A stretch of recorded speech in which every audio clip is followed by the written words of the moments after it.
I'm like, can you believe that, guys? Seriously, they don't even know who you are. And they are cheering you on. It's phenomenal. This is actually something, we have never done this before. And I'm a little nervous and excited about how this could go. So as you know, the Investor Judge Group is a secret, right? Though, it really isn't hard to figure out who these people are and how they operate and how to play the game, as we always say. So what ends up happening is you guys will basically go the path of the next qualifier, hopefully. You'll turn in your stuff. We actually meet with the Investor Judge Group. The Investor Judge Group picks 5. Those 5 get to be in front of the investors. So in front of you, you're looking at 2 startup prize winners, right? I'll let them introduce themselves in a second. And I'm unveiling one of our secret investor judges, Stephanie Sievers. And she'll talk about herself in a second too. But what we're going to do today is really kind of give some insight what it's like to kind of walk the path, how to get to that place where you can be successful, and certainly the highest form of success. And then also to talk to Stephanie to get that true feedback for what that's like to be on the outside of that process looking in as that sort of that figure that looms above, and looms is a key word. And then also like what that process is like at the end. So why don't we start? And John had a late night last night, so I'm going to give him a softball to start with, right? So John, let's start with who you are and kind of what you do, the short version of it. Okay. John Chidlow, and I won in 2015. My company's called Analyzer Labs, and we do hydrogen sulfide detection, so it's really a chemistry company based off of technology spun out of LSU and Louisiana Tech. And that's the short version. This is right. Is this on? There we go. Nope. I'm Ray from Pittsburgh, and my company makes a device that helps people with disabilities connect to consumer technology. So we basically have a hardware and software platform that works as a protocol interconverter box that allows people with disabilities to connect to video game consoles, smart homes, cable boxes, those kind of devices. That in your device has an on switch. Just If we had Zogo, this would have been working already. Exactly. Yeah. I'm Stephanie Sievers. I'm the CEO of Anika Credit Union here in Shreveport River.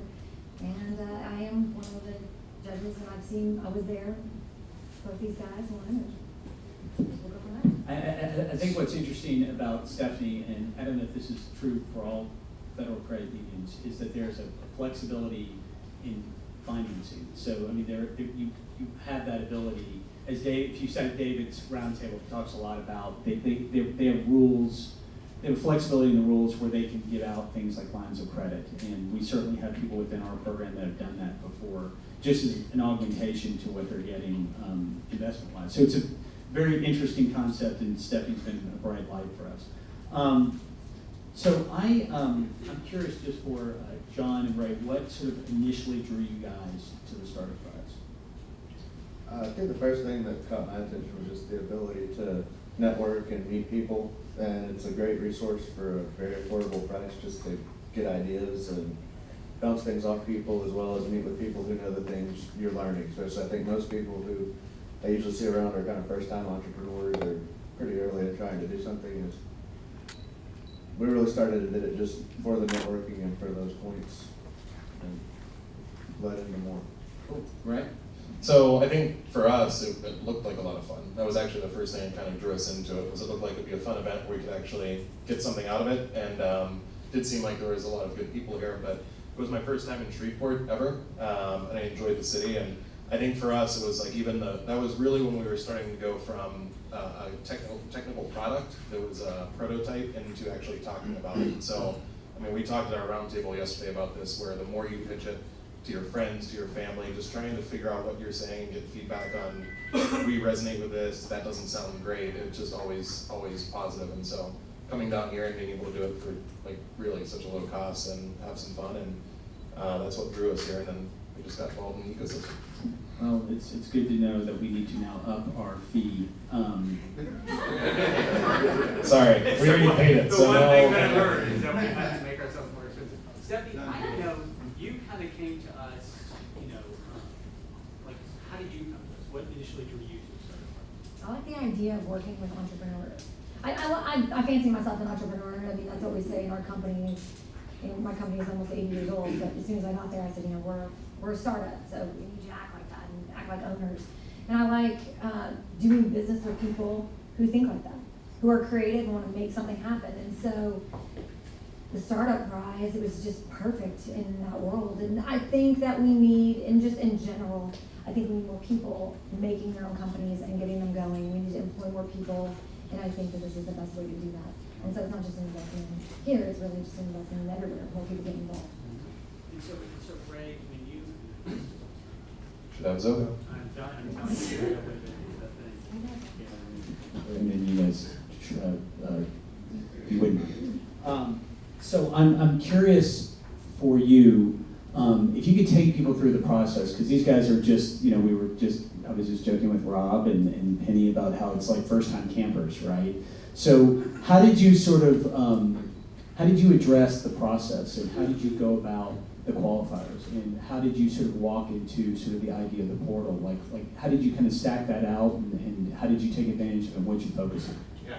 Well, I think as far as how I approached this, it was just really talk to everybody and get involved. I mean, going back to just pitching your idea and talking about it, whether it's an entrepreneur that's in the same stage as you or someone that's been an investor for 50 years, they're gonna have some kind of knowledge you can take from it and some kind of feedback. And we were talking at a round table yesterday, it's all data points. So you take all this information you're getting, and some of it's gonna be garbage, and some of it's gonna be great, and some of it's gonna be kind of in the middle. And you gotta figure out how you're gonna refine your pitch to make more people resonate with it. And so really just getting out there, networking, getting involved as much as possible was key. But then as far as the business plans go, I know I said it was a lot of fun, and it really is, and Gregory's a little crazy, and it's all like a good time. But when you get back to the business plan part of it, it was like, oh wait, we have to actually have a real business plan, and we have to make sure that it's like investors are reading this. And so as much fun as it is, it also helps sharpen kind of your business background. So make sure when you do that part of it, you really think, and in general, I think it's a good idea to look at your business plan every 3 to 6 months in a startup and just kind of rewrite it. It's always going to be changing, but you want to have a plan in place of where you're going. So when it comes to that part of it, there are deadlines. You have to get everything up into the portal and just make it like a real business plan. Forget the fun part then. Now the actual work comes in. Hey John, could you, if you guys could share, that'd be awesome. Gregory, your mic is working, sorry to Oh, it's dead. It needs to be charged. Oh, it is working. Okay. But anyway, thank you guys. Thank you, Chris. Thank you, Sabrina. That's right. Technical problem solved. So I'm curious about when you were sort of addressing that idea of sort of moving past the roundtables and looking at the portals. I mean, you guys had so much stuff walking into it? Because, you know, John was already sort of looking at raising money at the time, or when you were raising money. So how do you sort of take that and distill it down and sort of still build something that you think is effective that will look good in front of judges, by your estimation? Well, I think just on the timing and where we were as a company when we were coming through, it's like you said, we just kind of been getting all that together, but through the roundtable sessions, I really was refining and changing it as we were going, because I think we closed our first money after the second roundtable weekend, so it was kind of all happening simultaneously. So in getting everything together for that and being able to discuss it with the judges, when it came time to submit the portal, it was kind of just ready to go. I just had to plug it in and attach and send. So Ray, did you find that you had that same sort of I don't know, that you felt farther down the road, because you guys were going down the road with Zogo, and also you're also taking that feedback. Did you find that there was a lot of change from where you were when you came to the qualifier, and then when you went home to kind of get it ready for the portal? Just that weekend, you mean? Well, I mean, just like even after that weekend, thinking about the way that you're going to reform that material for the portal. I mean, I think for us, like the big thing we did that was a big change was, at first we were, again, focused a lot on the technology behind it. So it was like, let's get a working product, but we hadn't really focused on the marketing side of it at all. And so even coming here and getting some positive feedback and hearing some of the things that people really liked about it really helped kind of sharpen our pitch. So from the business side of it, we had our business plan together, but we really hadn't done much to be able to promote what Zogo was doing and how it could help people. And so for us, it was more refining the pitch of how we presented it. And since then, I mean, this was actually, so this was the first competition we really entered, and we ended up winning it. But in the meantime, we've actually made a little side business out of winning competitions. So for us, we have like $100,000 in equity-free cash that we've just won. So it's nice. We don't have to have investors in that part of it. It's just free money. They call that humble bragging. Isn't that? Well, I told Chidlow to mention it, but I think that's Sorry, he didn't. himself. He wasn't getting to it. I got it. But I mean, it goes back to like when you guys are here, when you start really getting good at your pitches, and like, I mean, I'm just gonna call out someone like Chris yesterday, first pitch ever. I loved it. I feel like Chris could be a winning pitcher and actually get some money. You know, the key is you got to take that money and do something good with the business. You can't just keep winning prizes forever. But if you can actually refine your pitches and get good at presenting, it goes a long way. And I think that was one of the biggest things that helped us out here at Startup Prize. So Stephanie, you know, you guys have done such a great job sort of being a bright light to the Startup Prize and integrating yourself into the system. What was it like, you know, sort of thinking about being on that other side? Because another thing that we do with the investor judges is we will take the feedback from this event, and probably in the next week we'll sit down with the investor judges and give them basically starting to build out a matrix on all of you to a certain degree. You know, who did we hear from? Who were the mentors that mentioned people? Who got mentioned the most? Sometimes it's good, sometimes it's bad. Hopefully for all of you it's good. But we're trying to start to inform people like Stephanie. But Stephanie, what is it like kind of being on that other side and you know, just these guys are just faces and ideas at the beginning? Right, but it is what you're saying too. So you guys have been here, so everyone you sat down with in a round table is going to have some feedback on you, and it's good. I think in business in general, it's always good to stand out with what you're saying too, though. It's tough when you know nothing except what's on the paper, so it's always good to be like, yeah, so-and-so sat with them and they asked really poignant questions. You can see like where they're thinking and where they're going, so you get an idea that they really understand what they are trying to do. Or, you know, or really like their business idea and they were passionate about it when they were speaking about it. That always doesn't come across in paper. Passion doesn't always come across in paper.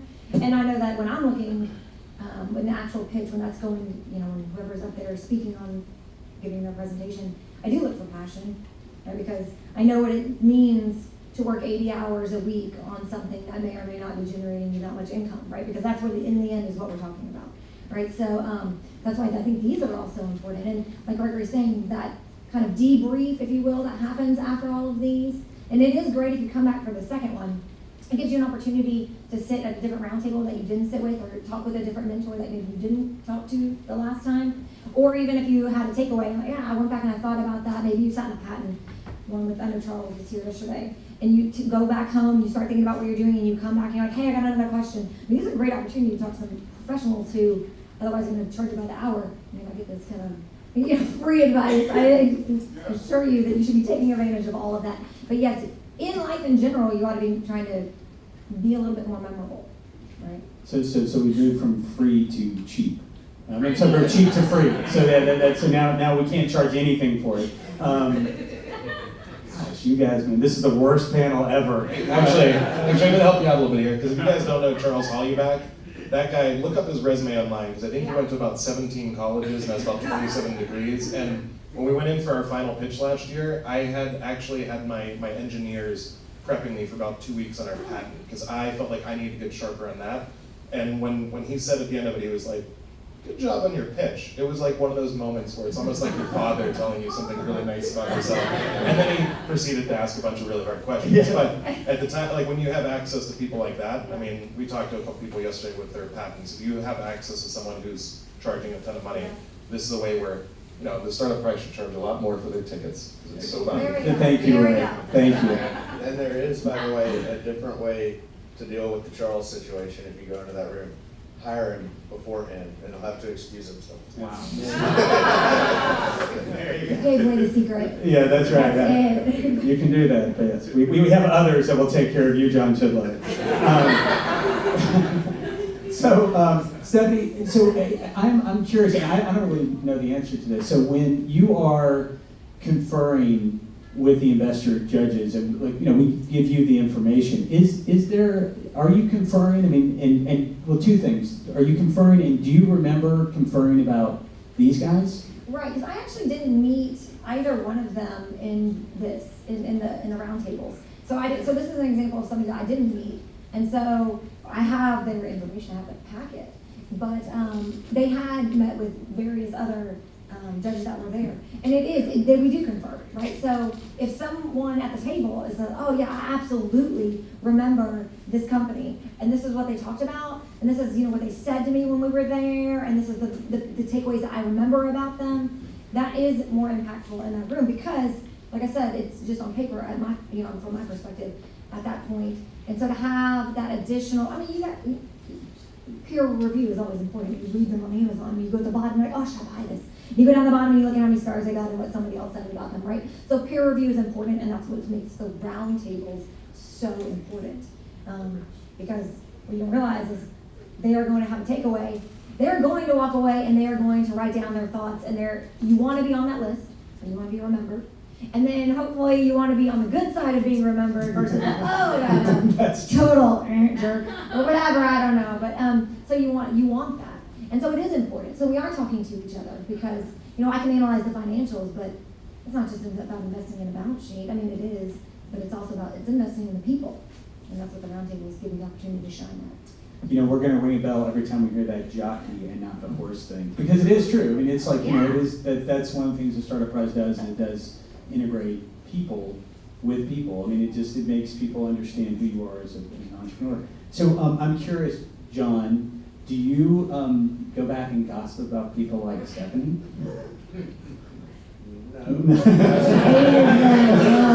No, I mean, but I'm curious, like when you're sitting at those roundtables, I mean, do you walk away? I tell you, and I apologize for children being in the room because I'm loose with my words sometimes, but I'm gonna try to be more guarded. But like Charles Hollybeck as an example, or and to the other side of it, Justin Riku. These are people that, did you form those relationships with those people, and people as entrepreneurs walk away and think a little deeper about the people that they got to meet that were mentors and gurus? Yeah, and a lot of the people that were mentors as being in town, I still see around, and I've gotten to know them better. So you're not just forming relationships with the other competitors. Some of these guys, I do business with them now, as well as see them at different stuff. So it's all relationship building with everybody. Raise your hand if you made a connection with the mentor that was at your table. Okay. And again, that is an important thing, and pulling their cards and getting their sort of, water cooler advice is always important. Ray, if you would pass that to Ray. I don't know if you were in town. In fact, I know that you weren't in town. What was it like being called and told that you were a finalist for the Startup Prize final? Yeah, I mean, it was great because, looking around, there were so many other great ideas here. And it was supposed to be the final 5 last year, but we had the Sexy 6, I think it was. Yeah, that's what it is. We had so many good. But it always has to be alliteration, yeah, right? Exactly. Yeah. So it was the S word. But I think it's one of those things that, 2 parts of it. Number one, you're surrounded by some really great entrepreneurs that you've been meeting and talking with and learning from, and so it's a great honor. And at the second time, as someone who's very, very competitive, I've been really upset if we hadn't got that call. So as much as I like to think of myself as a pretty nice guy, I also want to win everything. So it was great, but then it goes right back to, all right, so what have we done since the Startup Prize, and what are we going to go in there and actually pitch our company? And it goes very quickly from, this is awesome, to, oh man, we still have one more round to go, and we got to go prepare and update our business plan, and then talk for 2 weeks about our patents, and we'll call you back and face us. And it's really still always sharpening your skills. And I think that's one of the great things about this is you have qualifier 1, qualifier 2, and then the final presentation, and that whole time you're still sharpening your skills as you go along. And there's always these challenges and roadblocks that you have to figure out, and it helps make you a better presenter. So why do you think you were picked?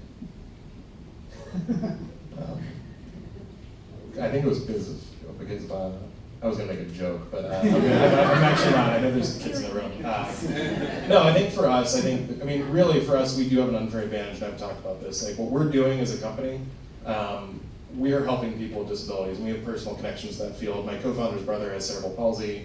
I used to work at Muscular Dystrophy Association, so for us, it's really unfair because I feel like we have a really easy story to tell. But I do think, as far as not trying to humble brag, but I think the thing is, it was figuring out how our pitch could really connect, because you can't just talk about the good part of it. Like, we love the fact that we help people with disabilities. What we always got early on was, oh, well, that's cute, like, you're helping people, like, go be a nonprofit, like, that's great, that's what you can be. And so it's finding a way to be able to connect both on an emotional level, but also saying, and here's our business that's actually gonna make sense, so people are gonna wanna invest in it. And I think that's the big thing, like, no matter how great your business idea is, if you're a terrible person, people probably aren't gonna invest. And even if you have an okay idea, if they love you, they may invest. So you really gotta make sure that you're promoting your business and your passion, but also having the business plan to back it up. Yeah, because when you think about personal connections, everyone has a personal connection with hydrogen sulfide detection. So I'm curious why you It's a great conversation piece. If anybody wants to talk about chemistry, we can do this all day. Right, there we go. But why do you think they picked you? Just looking back on it, what I felt like was the biggest thing kind of driving us was really sharpening the pieces, but also we were in a phase of really actively moving forward week by week while the prize was going on. And as we run in to talk to people, I think people could see that we were making progress every time we met. And I think that kind of added up to, all right, it's a good idea. It's not a complete jackass, and they seem to be moving in the right direction, so let's check them out more. Yeah. Well put. I guess. Stephanie, now this is like one of those moments where you step from behind the curtain. I mean, you were going to check your notes. Did you do it? I remember. Okay. Yeah. So why did you pick them? And which one do you like better? No, I'm kidding. I'm kidding. I actually didn't pick either. No, I'm just kidding. Yeah, but why did you pick them to be part of the Final Five? Right. To start with. Oh, okay. To be part of the Final Five. Oh, all right. Solved the problem. What they both have in common is they solved the problem, right? And there's lots of things that you can do. So that's one of the things that I look for first, right? Are you actually solving a problem? Is there a problem that exists that you are fixing? Because not all businesses do that. I mean, you know. And then what's the level of the problem that you're solving, right? Because I think that you're going to have more likelihood of being successful as a business if you're fixing something for somebody else, right? If I've got a problem and you have an answer, I will give you money and you give me the solution, right? So I like that about businesses in general. So that's what I looked for going into the Final Five. Are these businesses also, in addition to being profitable and have a business model, are they actually solving a problem?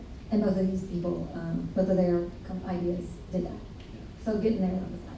And so when you were looking at that, and again, Ray feels like he has an unfair advantage taking care of a problem that is helping disabled children.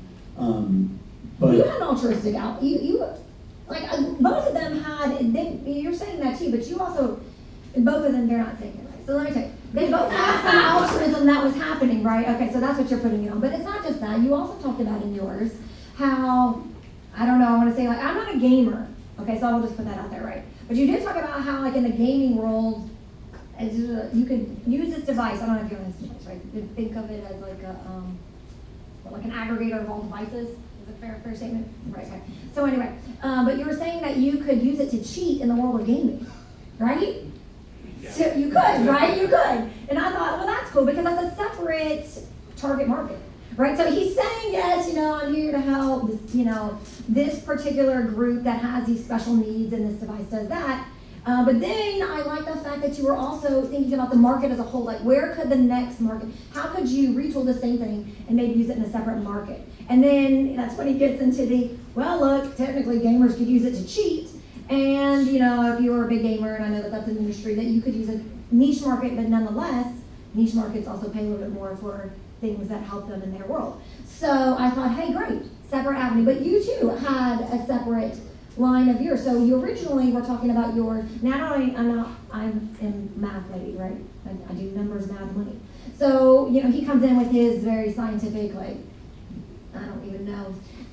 So we're following along. And if you have a super technical, I will say this though, if you have a super technical product or business idea, do your best to understand that we aren't there, but it's not that we aren't going to get there with you, right? So you did a great job of making that, easy for us to digest and understand where you were going with it. But so originally you weren't talking about using it in the Orland field. Well, we originally came out of biomedicine, so we were doing it and looking at doing it at blood samples. Right. But what got us really interested in it forming the company was that as we started doing market research, we see it's also oil field and water industry applicable. And that came up when you were doing your pitch. So again, that's a second time that you're looking at two winners who were able to take something and say, look, we're solving a problem, and we've designed it to solve a problem in this industry, but there could also be another market for it in this other industry that makes your company more valuable, right? Okay, and that's what both of them were able to sit there and do. So when you're thinking about how, and you said a minute ago, the more you say your idea, the more you talk about it, the more you interact with other people, you might have an idea like, I'm just solving this, but the more you interact with other people, you might find that other market that you could explore later on. Maybe you don't, I mean, you're not going in for multiple markets, but initially you say, look, we can do it for here. But then when you sit in front of us and you say, yes, but we also have a plan that it would be applicable to make it work over here, it makes your company more valuable, makes us want to vote for you, right? Because that's what we're looking for, and that's what the investors are looking for. They want to invest in a company that you could maybe take it from here and also put it in over here. Sorry. Right, Abel, the emperor has no clothes. That's all. It's all about cheating and gaming. I There's just want to clarify, we're actually going to put some anti-cheating rights in Microsoft now and that to That's make sure right. people don't cheat, but rehab and curriculum for There you go. education, that's more of our you still altruistic side. But No, help absolutely. other people on other But so I'm curious from the entrepreneur side, and then I want to get to you, Stephanie. Is first of all, when you do get into the finals, and I say win, right? Because again, raise your hand if you think you're getting into the finals. So I'm gonna have to come up with another word, sexy six, and then I'm gonna have to count you off and figure out what the alliteration is. Then I'm gonna have to come up with the next one. But when it happens, it's not a pitch. I think that's kind of a misnomer a little bit. It's really you're facing people, and I said it yesterday, who have checkbooks in their lap. There are people who are intensely interested in who you are and what you do, and hopefully want to be a part of you and your business in the future, right? So I'm curious what that's like. I mean, again, walking into that room, what did you expect? And then what was it like? And then how did it go? I think first off, there were a lot more people there than I thought there would be. There was, when they basically surrounded you with, I don't know, 75 people. I think it was more like 25 people in there. Something like that. There was a lot of people. But really, it came down, there was a lot of great questions about it. So I think for us, again, it goes back to, they are people who are gonna write checks, and so we have to make sure that we're pitching properly, but really, even there, it just goes along with the whole qualifier thing. If you make it to the sexy six or final five, it's just one more chance where now you're really close to having someone invest in your company. When someone writes that check, that's a whole lot different kind of feedback you're gonna get than people being like, yeah, like I love your idea. I was talking to someone yesterday, like don't trust your friends when they're listening to their pitches, because they're gonna tell you you're the greatest thing ever, no matter what. Like you wanna hear that honest, hard feedback. And so everyone was really nice in the first two qualifying rounds, and even if they thought my idea was stupid and our idea was dumb, they were still gonna be nice about it. In that final round, that's when the hard questions came out. And I think that's one of the things too to know is, even here, when you have a hard question, I mean, I've seen some people take feedback really well, and I see sometimes people are like, it's your baby. And when someone says anything that's not patting you in the back and like saying you're the greatest ever, it's like, you kind of feel like you want to defend that baby. And I think you have to get out of that mindset, especially going into the final pitch, but even in general, as you're growing your idea and growing your startup, you want to make sure that when people give you negative feedback, even if you don't like it, listen to it, because it's another perspective, and you can use that, even if you brush it off later on, it's going to be another data point for you to help kind of shape your pitch. And that final round, when you walk in there, that's when you get the real hard questions, because when people are about to write a check, it's a lot different questions when people are just saying, yeah, great job on your idea, it's cool. And it is interesting, because there is an analog, when you say, John, like the idea of what, the one thing that the Startup Press seems to do is sort of crystallize and sort of make a very sort of bright bit of energy that mirrors what it's like in the real world, that maybe it takes a little bit longer to have that many meetings, those 25 meetings with those 25 investors. Is that kind of how you found it? Oh, I'm not sure exactly what you're going for. Well, I mean, I'm just asking really did you find the experience to mirror at all what it's like being in the real world? Yeah, the end pitch. And I'll talk in really simple sentences for the rest of the time, I promise. It was a long night last night. It's, the biggest difference between going in, I guess, to the final and, say, going to pitch to an angel group or something is really just the final is better in a little bit of a way, because you've got time. you've got an hour to explore your idea, to get it out there, to try to communicate everything you're anticipating being asked. And it's a lot different from pitching to a group where you go in, you've got 12 minutes, and you better grab somebody's attention, because if you don't get a follow-up, that's gonna be it. But it's cool. I think I got in there and started talking and figured I had my timing down, and next thing I know, I'm toned out going, and Gregory's like, "You have 10 minutes left." I'm like, "Oh, hell." Yeah. And so Stephanie, on the other side, you know, again, you know, you're certainly one of those people in that round. You know, again, if you can maybe describe to people, one, what, from your perspective, it's like being there, but also the way these guys need to be prepared in order to be successful in that setting. Okay, so you're right. I mean, there's not like two of us in there. I mean, there's not that many, there's not 75, maybe like. Don't, let them hold on to the myth. I like that you started with I think 75. be prepared for 75, but certainly be prepared for some people to be in there, but everyone that's in there is rooting for every single one of you, right? So we all know you at that point when you walk in. We already know all about you. We've talked about you, in a good way. We've read up about you. We've taken the information that you've provided. We've done our own additional research. So maybe you've got something you've mentioned in there. We've Googled you. Maybe we've checked you on LinkedIn. You should definitely make sure that whatever you're saying is also matching whatever you have out there. We've looked you up. And so, you know, the questions that you're going to be asked, it's not to trick you. Nobody's trying to trick you. Nobody wants to see you fail. These are people who want to invest in a business, right? We want to see this be successful. So when we're asking questions, maybe not even to, not to stump you. It's just to say, well, you know, but did you think about this, or have you looked at this idea? And part of that is also maybe to get you there if you haven't, or just to see if you already have, and maybe that, like I said, could be another avenue, just to really see how much you know and love your business, right? So nobody's trying to trick you. Everybody wants to see you be successful. So the questions that you get, while you might be like, oh, these are kind of hard, it's just, these are legitimate business questions, right? And they're not always easy. You know, business isn't always easy. So. And so we're going to turn it over. We probably have time for a few questions before we give out the big competition check. I'm curious what it was like to win, and kind of where are things for you now? Why don't we start with you, John? Right. It's always exciting to win. It's a lot of fun. We got, get a pretty good high just off winning, but it also creates and adds momentum into the company and into what you're doing, and so it kind of feeds the monkey for a little while as you're going on, and so great experience. Where we are now as a company, we basically, since winning, been in an R&D prototyping phase to get our product to market, and it's like all things, we'd estimated it'd be 8 to 10 months, and it's taken 2 years instead. But we just 2 weeks ago got a fully functional, what's going to be our go-to-market device, and we're working out the manufacturing right now. And surprisingly, so we came in with the biology aspect to it, but we knew we had the other markets, and as we've really gotten into the chemistry and the detection, we've realized is that the barrier to entry and the ease of us making a device for the industrial uses is a lot simpler. So we're going to end up going into those markets later this year while we're pushing into the biomedical market next year. So you never know. The other thing to having more verticals is it's more options for things to work out and go forward. Right.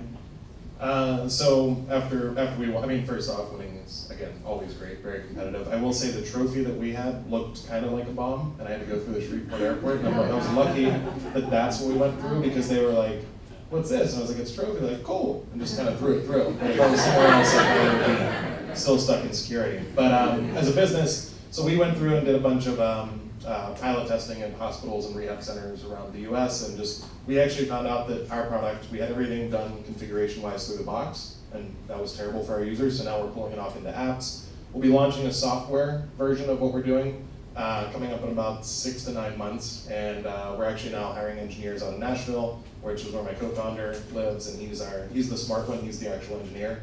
So we're hiring engineers there to be able to take the prototype we've been working on and bring it to market. And we've been now working on distribution, because the hardest part, I think that's the thing you always got to figure out too, is like, what are you doing different? What makes you guys special? And then how are you going to overcome the barriers? And for us, it's distribution. The accessible tech market is terrible. So we've been talking with places like Microsoft, Comcast about distributing in unique ways, and I think that's really our next. Right now, we have our engineers focusing on engineering, and I'm focusing on how we're going to actually get it to people.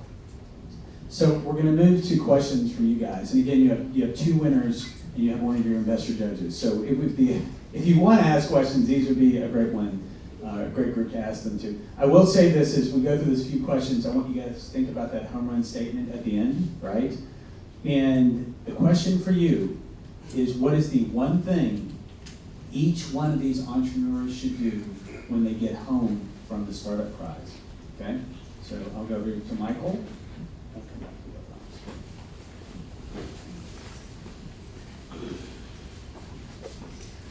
So Michael, give him your name and the company.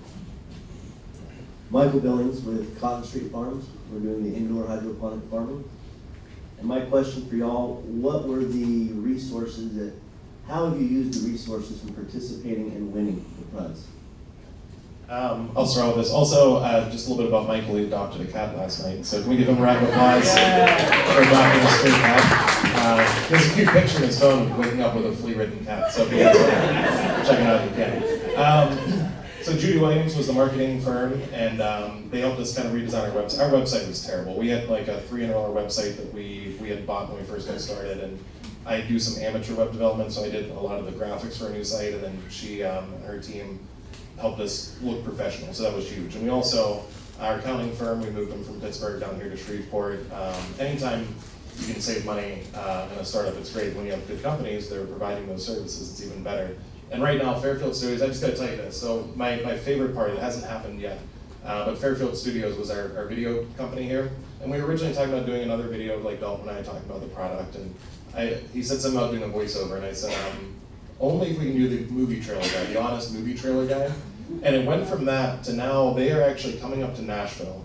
Clint and his team, they're gonna come up to Nashville, and we're filming a video with 4 people playing video games with like, hardcore headsets on, and they keep getting beat, and all of a sudden the smoke comes up, and there's like this big distraction. The person that keeps beating these people is someone in a wheelchair using Zogo. So it's, and when you look at the disability community, there's a sense of humor there that often makes me feel uncomfortable because I'm not disabled. But it's something that we think is going to be perfect for when we launch, and having that, instead of another video of us talking about it, actually having a user show up what you can do with it. So that's been great. It's been great to be involved in it. And, just the startup prize in general, like Gregory and Sabrina and the team, and Chris. Shout out to Chris. It's just been great working with them and getting some feedback, publicity, and moving forward with what we're doing. I had similar things with the her McElroy, we're already using them, so it knocked a lot off of our bills. We used Williams to build out our first website, so that was basically free. So the stuff was really nice. The $25,000, I took it and reinvested in a short film. With the film prize, thank you, finally. I keep telling Gregory I'm gonna do that. It hasn't happened yet. And apparently as past winners, we get free VIP tickets to Every the year. to the Stop, film prize every stop year. right now. Stop.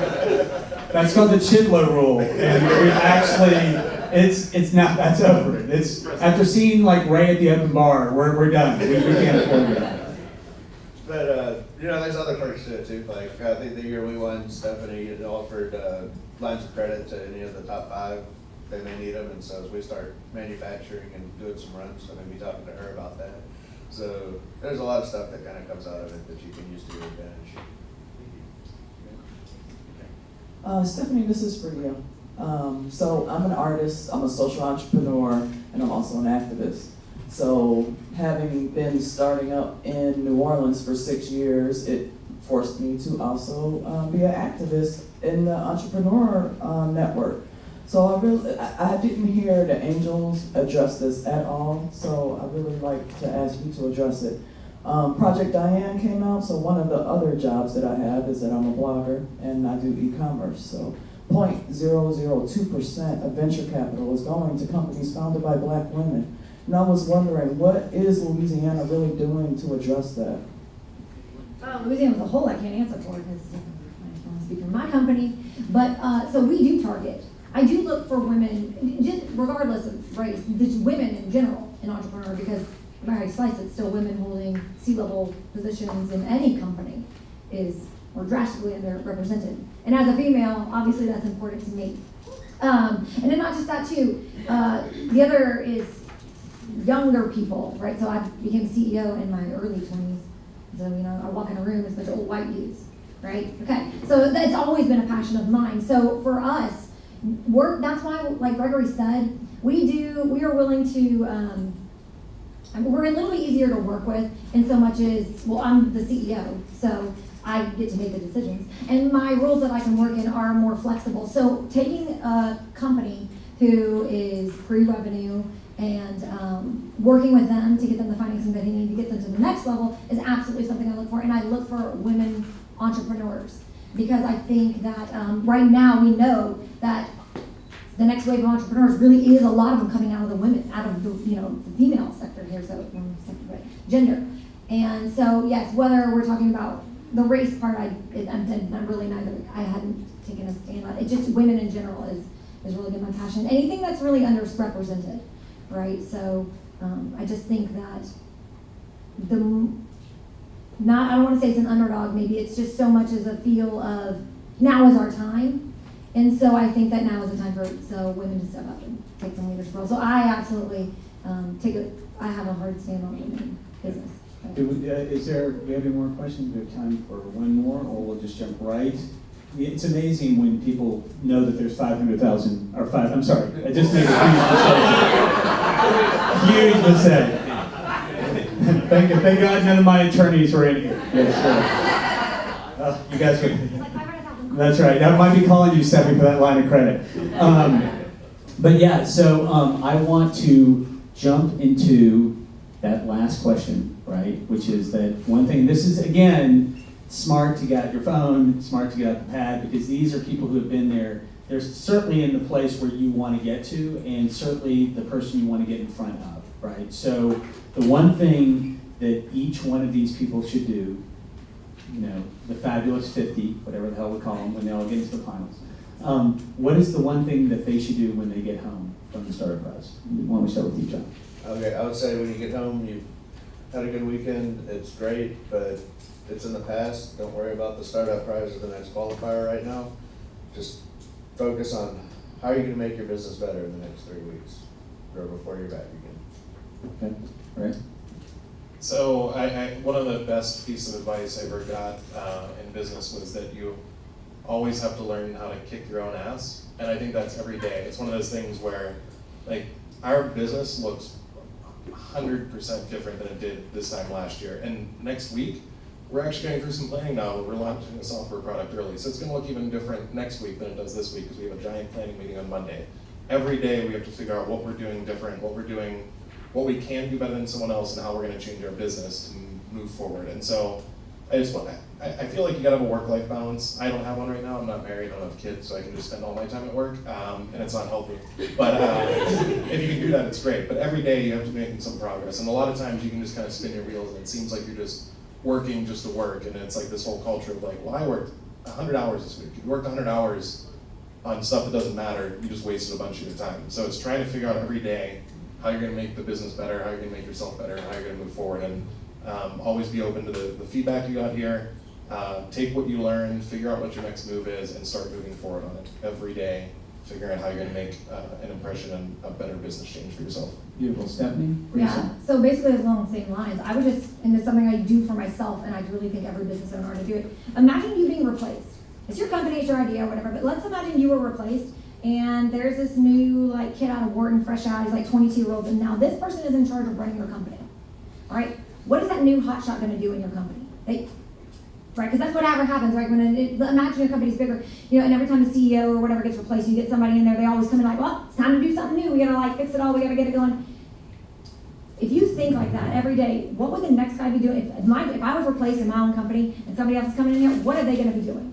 All right, that's what you need to be doing, right? And that's what I ask myself all the time. Like, if I was replaced in my company, and a new, younger, whatever, smarter thinking than whatever business school kid comes in here and replaces me, what is the first thing they're going to say that we should be doing? Now I'm in charge, this is what we should be doing. And then that's probably what I need to be doing. So I would ask yourself that too. If my partner and I are working together, but my partner replaces me, and somebody new comes in, what's the first thing they're going to say that this company needs to be doing? To do that. And then do that every day. Because that goes back to what you're saying, right? You have to keep moving it forward. And so I think that you get stuck in the ruts, and this is the best way to keep your mind from getting that way. Just, if I were replacing somebody who's gonna replace me, what would they be doing? That's what I need to do. Wise, wonderful words. Hey, thank John Chidlow, Ray Abel, and Stephanie Seaver for giving us a huge hand. And you guys